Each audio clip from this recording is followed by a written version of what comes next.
नमस्कार दोस्तों, आज है 23 फरवरी 2024 शुक्रवार। दोस्तों आज आएंगे महत्वपूर्ण आंकड़े जिसके आधार पर पूरा ग्लोबल मार्केट मूव करेगा। दोस्तों हम आपको इस बात की जानकारी देते हैं, आज कई फेड के मेंबर्स का बयान आ चुका है। हम आपको पूरी कहानी बताते हैं। दोस्तों आज भारतीय समय अनुसार सुबह 1:45 पर जो पहले फेड के मेंबर रहे दोस्तों, उनका नाम है पैट्रिक हार्कर। उनका बयान आया दोस्तों। उनका कहना है कि अभी फेड रेट कट के बारे में नहीं सोच रहा है और फेड रेट कट को आने वाले समय के लिए टाल दिया है। दोस्तों उनका ये साफ साफ बयान है। और दूसरे जो फेड मेंबर रहे दोस्तों, लिसा कुक, उनका भी यही बयान आया है कि जब तक फेड वो अमेरिकन इकोनॉमी को जो प्री पेंडेमिक लेवल है उसके आसपास आता हो नहीं देख लेगा, जब तक फेड रेट कट के बारे में नहीं सोचेगा। दोस्तों ये लिसा कुक का बयान है। जो अगले फेड मेंबर रहे हैं दोस्तों, नील कास्कारी साहब, उनका भी बयान आया दोस्तों। और उन्होंने भी कहा है कि फेड जब तक महंगाई दर के आंकड़ों में कमी आते हुए नहीं देख लेगा, पूरी कॉन्फिडेंस के साथ में जब तक वह रेट कट के बारे में नहीं सोचेंगे दोस्तों। और अगले फेड मेंबर रहे हैं दोस्तों क्रिस्टोफर वालर साहब। दोस्तों उनका भी यही बयान आया है कि जो रेट कट के बारे में जो कपल ऑफ मंथ मतलब आने वाले समय के लिए भी टाल दिया, मतलब मंथ और मंथ बढ़ते जाएंगे जब तक डाटा कमज़ोर नहीं आएगा, जब तक फेड रेट कट के बारे में नहीं सोचेगा। दोस्तों ये चारों फेड मेंबर्स का बयान आया है, सुबह के समय आ चुका है अब तक दोस्तों। और इन बयानों से आपको क्या लगता है? हमको तो यही लगता है दोस्तों कि फेड अभी रेट कट के बारे में नहीं सोचेगा जब तक अमेरिकन इकोनॉमी कमज़ोर नहीं होगी, वहाँ का जो लेबर मार्केट है वह कमज़ोर नहीं होगा, जब तक वहाँ पर जो ये डाटाज आ रहे हैं ये कमज़ोर नहीं आएंगे, जब तक जॉब मार्केट के डाटा और कमज़ोर नहीं होंगे, जब तक फेड रेट कट के बारे में नहीं सोचेगा। दोस्तों इन चारों का जो बयान आया है इनके आधार पर तो यही नतीजा निकल रहा है। लेकिन दोस्तों मार्केट अपटिक मतलब ऊपर की ऊंचाइयों को छूता जा रहा है। कल ही दोस्तों डाउ जोन्स ने, नेस्डेक ने और S&P 500 ने, रसेल 2000 दोस्तों नए नए रिकॉर्ड बना रहे हैं। कल तो डाउ जोन्स ने सल दोस्तों रिकॉर्ड ही बना दिया, वो मतलब 39,152 के आसपास आ गया। नेस्डेक को तो एनवीडिया, या यूँ कहो दोस्तों कि कल परसों दोस्तों 2-3 दिन तो एनवीडिया का चमत्कार है, जो अमेरिकन मार्केट ऊपर की तरफ बढ़ रहा है दोस्तों। एनवीडिया कल 16.40% चढ़ा दोस्तों। और अभी भी प्री मार्केट के अंदर भी दोस्तों एनवीडिया अपटिक दिखा रहा है 1.73% का दोस्तों। 798 के ऊपर प्री मार्केट के अंदर वह काम कर रहा है। तो दोस्तों मार्केट अपटिक दिखा रहा है, टेक्नोलॉजी शेयर अप कर रहे हैं। कल इसका जो मार्केट कैप है एनवीडिया कंपनी का दोस्तों काफ़ी बढ़ गया दोस्तों, मतलब ये सबसे आगे निकल रही है। तो और आने वाले समय में चिप मार्केट का ही काम चल रहा है, एआई के अंदर जॉबें निकल रही है दोस्तों। इस कारण से मार्केट सोच रहा है कि एआई बहुत अच्छा है। लेकिन दोस्तों आने वाले समय में देखते हैं अभी क्या, लेकिन अभी तो एआई का ज़माना चल रहा है, जो एआई के कारण एनवीडिया कंपनी अच्छा खासा प्रॉफिट कमा रही है और पूरे मार्केट को ड्राइव कर रही है दोस्तों। अब अगला जो डाटा आया दोस्तों जीएफ के कंज्यूमर कॉन्फिडेंस का। दोस्तों ये डाटा आया है, लंदन की ये फर्म है जीएफके, और ये डाटा है यूके का। हाँ दोस्तों यूके से कंज्यूमर कॉन्फिडेंस का ये डाटा आया है दोस्तों।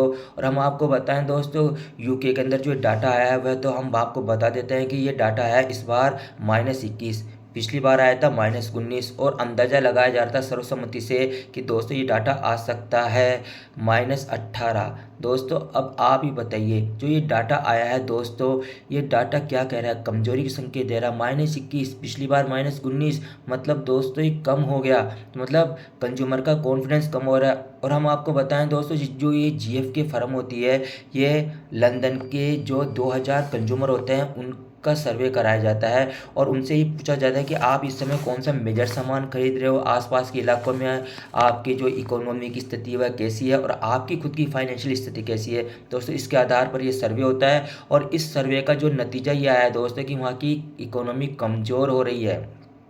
और जो दोस्तों अगला डाटा वह आ चुका है दोस्तों चाइना से। हाँ दोस्तों हाउसिंग प्राइस इंडेक्स का ईयर ऑन ईयर, दोस्तों वहाँ पर हाउसिंग की जो प्राइस है दोस्तों वह कम हो गई है। हाँ दोस्तों पिछली बार आई थी 0.4 माइनस के अंदर, और इस बार आई दोस्तों -0.7, मतलब कम हो रही है दोस्तों चाइना के अंदर, मतलब इकोनॉमी कमज़ोर हो रही है। और अगला डाटा आएगा दोस्तों 12:30 बजे भारतीय समय अनुसार दोस्तों, ये आएगा जर्मनी से। हाँ दोस्तों, जर्मनी से GDP growth rate quarter final और GDP growth rate year on year fair. पहले हम बताते हैं दोस्तों क्वार्टर और क्वार्टर जीडीपी ग्रोथ क्या है दोस्तों, वहाँ पर क्या आ सकती है दोस्तों। पिछली बार आई थी 0.0% और इस बार आ सकती है दोस्तों -0.3% दोस्तों, काफ़ी कम होके आ रही है। मतलब जीडीपी ग्रोथ क्वार्टर काफ़ी कम हो रही है। और अगला डाटा जो आएगा दोस्तों ईयर का हम आपको बताएं, वहाँ पर जो अंदाज़ा लगाया जा रहा है कि पिछली बार आई थी -0.3 और दोस्तों इस बार आ सकती है -0.2। मतलब दोस्तों बढ़ रही है दोस्तों ईयर तो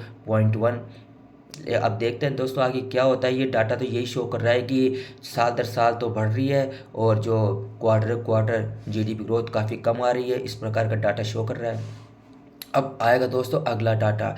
ये डाटा है दोस्तों बिजनेस कॉन्फिडेंस का और ये आएगा तुर्की से। ये भी भारतीय समय अनुसार दोपहर 12:30 बजे आएगा दोस्तों। कंज्यूमर जो बिजनेस कॉन्फिडेंस है तुर्की के अंदर वह भी बढ़ा है दोस्तों। हम आपको बताएं वह 100.9 था पिछली बार और अब आ सकता है दोस्तों 101। मतलब वहाँ पर बिजनेस कॉन्फिडेंस बढ़ सकता है तुर्की के अंदर। अब जो अगला डाटा आएगा दोस्तों वह आएगा वेरी वेरी इंपॉर्टेंट दोस्तों, इसी का डाटा का इंतजार। I F O business climate index दोस्तों, ये इंडेक्स होता है जर्मनी का IFO दोस्तों। ये IFO एक संस्था है, वहाँ की फर्म है, वह यह इंडेक्स को ड्राइव करती है और चलाती है। मतलब ये जारी करती है डाटा।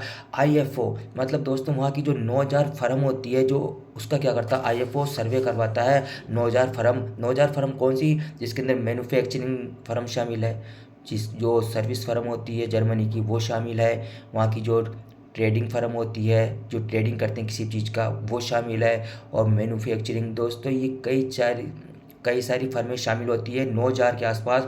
उनका ही IFO सर्वे करवाता है और वो पूछता है 6 महीने के लिए, नेक्स्ट 6 महीने के लिए, कि आने वाले समय में बिजनेस की स्थिति क्या है, वो काम कर रहे हैं तो उनका क्लाइमेट कैसा है बिजनेस का, मतलब वो क्या सोच रखे हैं। मतलब क्लाइमेट मतलब हर चीज़ बिजनेस के बारे में, उनको कितना खर्चा लग रहा है, कितना क्या लग रहा है, इस प्रकार के बारे में सारे जो डाटाज़ होते हैं दोस्तों, वह डाटाज़ वो IFO कलेक्ट करता है और उसके आधार पर ये पूरा का पूरा जो डाटा तैयार करता है। अब हम आपको बताएं दोस्तों, अगर -100 आता है दोस्तों तो यह कमज़ोर मानी जाती है इकोनॉमी मतलब माइनस, और ये अगर +100 के ऊपर डाटा रहता है दोस्तों तो इकोनॉमी मजबूत मानी जाती है। लेकिन दोस्तों इस प्रकार का क्या डाटा आ रहा है हम आपको बताएं, 85.2, हाँ दोस्तों 85.2 इस बार का डाटा था और अब अंदाज़ा लगाया जा रहा है कि आ सकता है 85.5 दोस्तों, थोड़ा बहुत बढ़ सकता है लेकिन दोस्तों 100 के ऊपर नहीं है, मतलब 100 के नीचे ही है।